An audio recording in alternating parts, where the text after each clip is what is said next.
ابھی میرے پاس لوگوں کی کلپس آتے ہیں کہ سعودی عرب کے بادشاہ نے امریکہ کے ساتھ یہ کیا، اتنے اس کو کروڑوں روپے کے تحفے دے دیے. میں کہتا ہوں غلط کیا.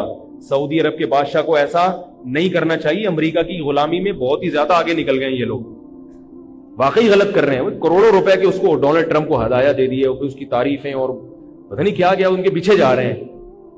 لیکن اس کے باوجود اگر سعودی عرب میں وہاں حکمرانوں کے خلاف قوم کھڑی ہو گئی تو اس کا فائدہ نہیں ہوگا، اس کا نقصان ہوگا. اس کا نقصان ہوگا. سعودی عرب ٹوٹ جائے گا، یہاں روافظ کا قبضہ ہو جائے گا، حرمین ہمارے ہاتھ سے نکل جائے گا، بڑے خطرات ہیں. تو بھائی ٹوٹنے نہ دو کسی چیز کو، بھائی جیسے تیسے ہیں، بس زبان کی حد تک اعتراض. بھائی سعودیہ کے بادشاہ کو ایسا نہیں کرنا چاہیے تھا، لیکن بہرحال رہنے دو. کیونکہ ابھی وہاں اگر جمہوریت آئے گی تو لائے گا کون اور کس کی مرضی کا آدمی آئے گا؟ افغانستان میں جمہوریت ہے، نام کی ہے، بیٹھے ہوئے کس کے چمچے ہیں؟ امریکہ کے چمچے بیٹھے ہوئے، اور افغانستان کا بیڑا غرق کرتے چلے جا رہے ہیں. کھائے جا رہے ہیں افغانستان سے، پتہ نہیں کیا کیا دھاتیں نکال رہے ہیں. لیبیا میں قذافی کو اتروا دیا یہ کہہ کے کہ ظالم میں تھا. وہ ظالم میں مانتا ہوں، لیکن جیسا بھی تھا بہرحال اس کا ہونا نہ ہونے سے بہتر تھا. اس کی حکومت گئی ہے، لیبیا کے سارے وسائل پر اسلام دشمنوں کا قبضہ ہو گیا. سارے وسائل پر کس کا قبضہ ہو گیا؟ اسلام. عراق میں صدام حسین جیسا مرضی تھا، عیاش تھا، ظالم تھا، جو مرضی تھا، لیکن اس کو ہٹا کے ہمیں کیا ملا؟ کیا خلافت قائم ہو گئی وہاں پہ؟ بولو بھائی. سارے وسائل کس کے قبضے میں؟ اسلام دشمنوں کے قبضے. وہ تیل کے کنویں بھر بھر کے لے رہے ہیں، اتنا انہوں نے تیل جمع کر لیا، موجہ ہی موجہ، اور ہم یہاں بیٹھے ہوئے ہیں. او بھائی جو تو حکمرانوں کے خلاف عوام کو ایسا کر دینا کہ وہ تلوار لے کے ان کے خلاف کھڑے ہو جائیں. ہاں زبان سے جہاد ضروری ہے، ان کی غلط پالیسیوں پہ ان کو ٹوکنا کہ یہ غلط ہو رہا ہے، یہ صحیح ہو رہا ہے، یہ تو ضروری ہے، کیونکہ یہ ورنہ یہ بالکل ہی آؤٹ آف کنٹرول ہو جائیں گے. لیکن ان کے خلاف اگر لڑو گے تو نتیجہ کیا نکلے گا؟ تمہاری رہی صحیح قوت بھی ختم ہو جائے گی. تو نہ لڑو، محبت میں پیدا کرو گھروں میں بھی. تو نبی صلی اللہ علیہ وسلم نے فرمایا ان دونوں کو عذاب کیوں ہو رہا ہے؟ کبیرہ گناہ کی وجہ سے. ایک پیشاب کی چھینٹوں سے نہیں بچتے تھے اور دوسرے چغلیاں. اور پھر آپ صلی اللہ علیہ وسلم نے شاخ رکھی ہری، فرمایا جب تک یہ ہری ہے لعلہ یخفف عنہما، شاید ان پر عذاب کم ہو جائے. تو اب یہاں ایک بات ہے، یہ یاد رکھو، قبروں پہ ہری شاخیں لگانا جائز نہیں ہے. یہ نبی کی خصوصیت تھی، کیونکہ کسی صحابی سے یہ ثابت نہیں ہے کہ انہوں نے قبر پہ درخت لگایا ہو یا شاخ لگائی. تو یہ غلط ہے، لوگ قبروں پہ درخت لگا دیتے ہیں. درخت لگائیں گلی محلے میں جہاں پبلک ہوتی ہے.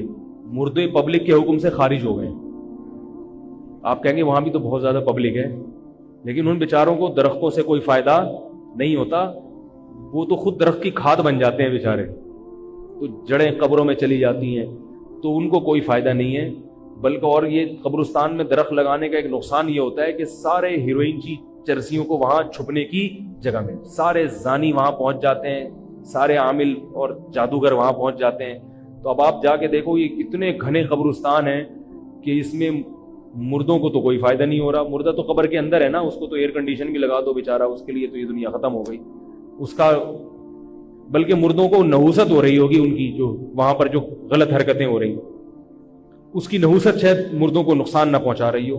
تو اس لیے درخت لگاؤ. زندوں کو ضرورت ہے بھائی درختوں کی، مردوں کو درختوں کی ضرورت بولو بھائی نہیں. زندہ کو ضرورت ہے درخت کی، تاکہ وہ تھوڑے دن اور زندہ رہ سکے وہ بیچارہ. تو دوسرا انہوں نے کیا، پیشاب کی چھینٹوں سے نہیں بچتے تھے. یہاں میں ایک تھوڑا سا مسئلہ بتا دوں، وہمی لوگ بہت ہوتے ہیں. اب وہمی یہ حدیث سن کے پیشاب کرنا ہی چھوڑ دیں گے.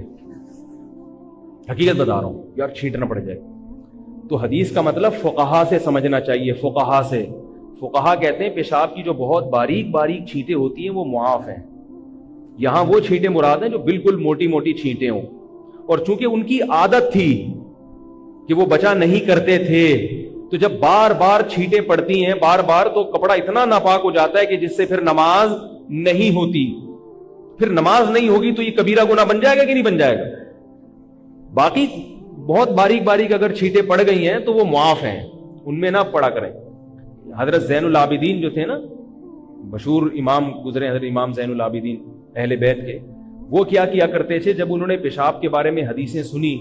ایک اور حدیث میں آتا ہے استنزہوا من البول فإن عامۃ عذاب القبر منہ، کہ پیشاب سے بچو اس لیے کہ اکثر عذاب قبر کس سے ہوتا ہے؟ پیشاب سے ہوتا ہے. اس میں یہ پیشاب بھی داخل ہے. خواتین جو گھروں میں بچوں کے پیشاب کا خیال نہیں کرتی, بچوں نے گدوں میں پیشاب کر دیا, کارپٹ پہ پیشاب کر دیا, خواتین اس کو صاف نہیں کرتی. جو نہیں کرتی ان کی بات کر رہا ہوں.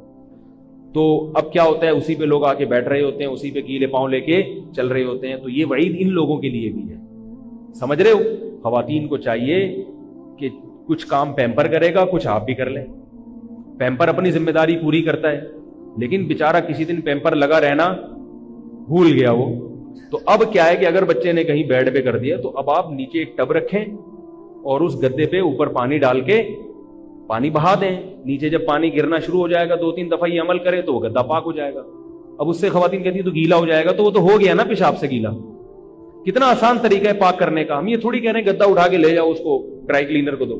جہاں پیشاب لگا ہوا ہے نیچے ایک ٹب رکھا, گدے کے بیڈ کے نیچے ٹب رکھا, اوپر جگ ڈالا پانی سے, جگ یا لوٹا کوئی بھی چیز ہو, 2-3 دفعہ اس کو ایسے کیا تو وہ جب آر پار ہونا شروع ہو جائے گا تو پاک ہو جائے گا. کارپٹ پہ اگر پیشاب ہو گیا ہے, کارپٹ کو نیچے سے آپ لے جائیں, کوئی ٹب رکھ دیں کارپٹ کے نیچے, اوپر اس کے پانی ڈالیں, تو وہ پانی جب نیچے بہنا شروع ہو جائے گا تو کارپٹ کیا ہو جائے گا, پاک ہو جائے گا. کیا خیال ہے. پلاسٹک پہ اگر پیشاب ہو گیا ہے, پلاسٹک ہے اس پہ اگر پیشاب کر دیا ہے تو اب اس میں نیچے گدا وہ نہیں رکھ سکتے ٹب, تو اس کا طریقہ یہ ہے کہ پوچھا لیں, اسے اس پیشاب پہ خشک کریں, پھر اس پوچھے کو پانی سے دھو کے نچوڑیں, پھر دوبارہ اس پیشاب پہ 3 دفعہ یہ عمل کریں گے تو پلاسٹک کیا ہو جائے گا, پاک ہو جائے گا. اور اگر سیمنٹ کا فرش ہے اس پہ پیشاب ہو گیا تو جب تک گیلا ہے ناپاک ہے, جب وہ سوکھ جائے گا تو خود بخود بول لو بھائی پاک ہو جائے گا. کیونکہ سیمنٹ میں چونا ہوتا ہے, وہ جراثیم کو خود بخود ختم کر دیتا ہے. پھر بھی بہتر ہے کہ اس کو دھو لیں. نظافت بھی کوئی چیز ہوتی ہے, کچھ نہیں ہوگا, کوئی قیامت نہیں آئے گی. اگر فرش پہ پیشاب کر دیا ہے تو اس کو بھی, کیونکہ جب تک گیلا ہوگا اس وقت تک تو ناپاک ہوگا نا وہ, تو دھو لیں اس کو اسی وقت. تو تھوڑا سا کام کر لینے سے صحت بھی اچھی رہتی ہے, بچے بھی پاک صاف رہتے ہیں, اور عذاب قبر سے بھی حفاظت ہوتی ہے. سب کو اس کا خیال کرنا چاہیے. تو میں یہ بتا رہا تھا وہ حضرت زین العابدین کیا کرتے تھے کہ وہ جب انہوں نے یہ عذاب قبر کی حدیثیں سنی تو پھر انہوں نے ایک شیشے کا گلاس رکھ لیا, بوتل, کہ اس میں پیشاب کروں گا تاکہ چھینٹیں نہ پڑیں. چند دن یہ عمل کیا, پھر ان کو خیال آیا کہ ما فعل هذا من هو خیر منی, جو مجھ سے بہتر تھے نا محمد صلی اللہ علیہ وسلم, انہوں نے اتنی احتیاط نہیں کی ہے. یعنی وہ تو گلاس میں یا بوتل میں پیشاب نہیں کرتے تھے, تو میں کیوں پھر اتنی زیادہ احتیاط کروں. تو اس لیے یہ مطلب نہیں کہ آپ وہمی بن جائیں اور بار بار ٹارچ سے چیٹیں چیک کرنا شروع کر دیں. وہمی کیا کرتا ہے, ایک صاحب کا فون آیا, میں صبح اٹھتے ہی اپنی شلوار نا ایسے لائٹ کے سامنے رکھ کے چیک کرتا ہوں. صبح اٹھتے ہی اپنی شلوار, کوئی نشان تو نہیں لگا ہوا, کوئی گندگی نکلی ہو کوئی. میں نے کہا کہ یار صبح صبح قرآن کا مطالعہ کیا کرو, مناجات مقبولہ پڑھ لیا کرو. شلوار کا مطالعہ کرنا یہ اچھا کام ہے. کیا خیال ہے, صبح صبح اٹھ کے شلوار اسٹڈی ہو رہی ہے, تو باقاعدہ اسٹڈی ہوئی نا, شلوار پڑھی جا رہی ہے باقاعدہ. شلوار میں PhD ہو جائے گی 1 سال کے بعد, اتنا ماہر ہو جائے گا.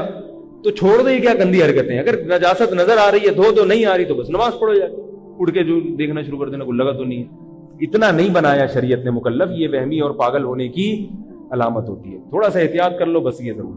تو بات میں جلدی سے سمیٹ کے ختم کرتا ہوں.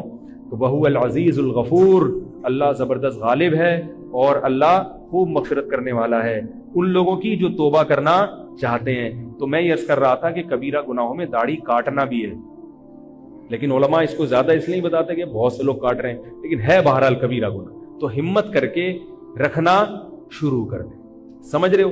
اور سب سے بڑا کبیرہ گناہ تو کیا ہے, نماز کا قضا کر دینا. اور حقوق العباد میں سب سے بڑا کبیرہ قتل کرنا انسان کو, اور والدین کو ستانا. یہ اکبر الکبائر ہیں, یعنی کبیرہ میں بھی جو بڑے کبیرہ گناہ ہیں. تو ہمیں, ہماری ذمہ داری ہے ہم گناہوں سے توبہ کریں اور فرائض اور واجبات کو آسان طریقے سے پورا کریں. یہ پورے اسلام میں داخل ہونا پڑے گا. پھر کوئی کوتاہی ہو تو اللہ سے توبہ کر لیں, پھر دوبارہ کوتاہی ہو جائے پھر توبہ کر لیں, پھر کوتاہی ہو جائے پھر توبہ کر لیں. یہ طریقہ رہے گا پھر اللہ تعالیٰ کے وعدے ہیں, اللہ تعالیٰ کی طرف سے خوشخبریاں ہیں. نہیں تو پھر خوشخبریاں نہیں ہیں. یہ ہماری غلط فہمیاں ہیں جن کو ہم خوشخبریاں سمجھیں. اللہ تعالیٰ ہم سب کو صغائر کبائر گناہوں سے بچنے کی توفیق عطا فرمائے.